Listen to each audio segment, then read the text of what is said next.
جی ست سری اکال، السلام علیکم۔ میرا ڈاکٹر صاحب سے ایک چھوٹا سا سوال ہے کہ جنت میں جانے کے لیے مسلمان ہونا ضروری ہے یا مسلمان ہی جنت میں جا سکتے ہیں؟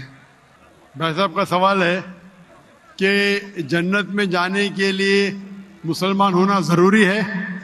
صرف مسلمان جنت میں جائیں گے؟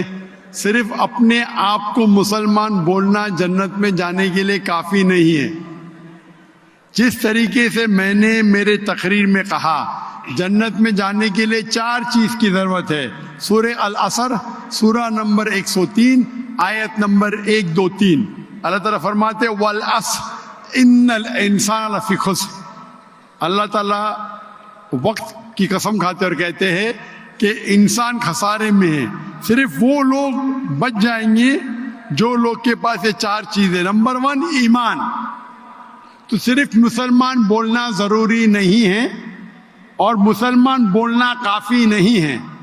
آپ کے پاس نمبر 1 ہونا چاہیے ایمان۔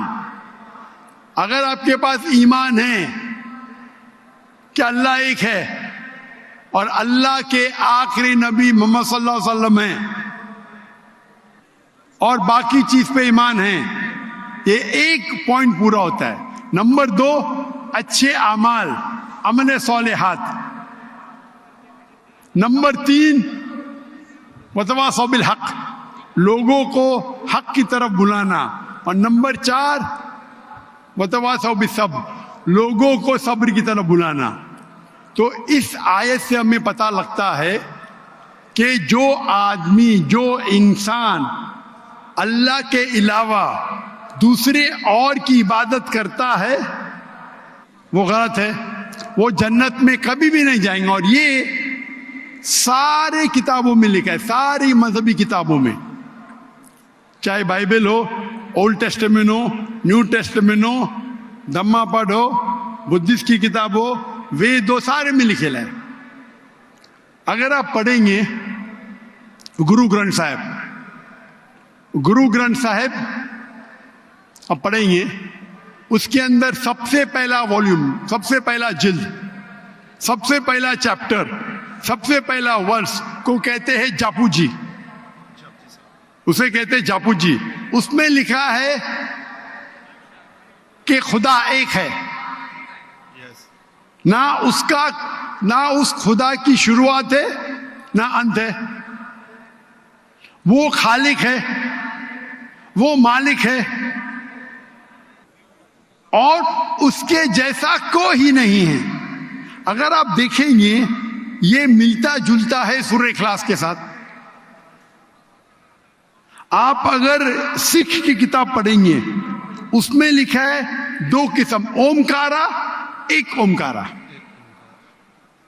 ایشور کا مینیفیسٹ فارم، ان مینیفیسٹ فارم۔ ہاں کہ نہیں؟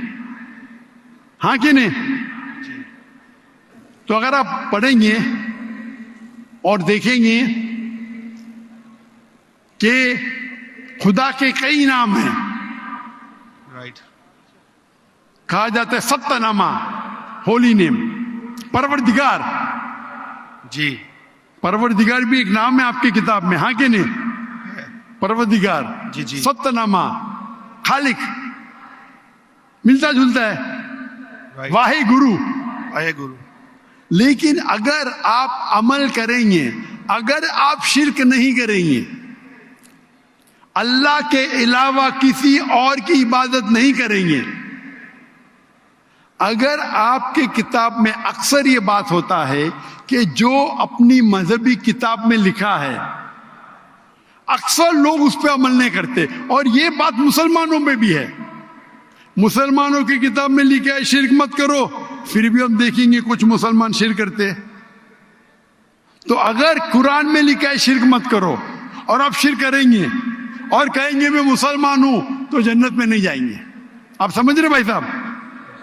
تو اسی طریقے سے آپ اگر شرک نہیں کہیں گے، اللہ کے علاوہ کسی اور کی عبادت نہیں کریں گے اور آخری پیغمبر رسول اللہ صلی اللہ علیہ وسلم، محمد صلی اللہ علیہ وسلم میں مانیں گے، اچھے اعمال کریں گے اور لوگ کو حق کی طرف بلائیں گے اور لوگ کو صبر کی طرف بلائیں گے تو آپ بھی جنت جائیں گے۔ Right. Hope that answers the question my صاحب۔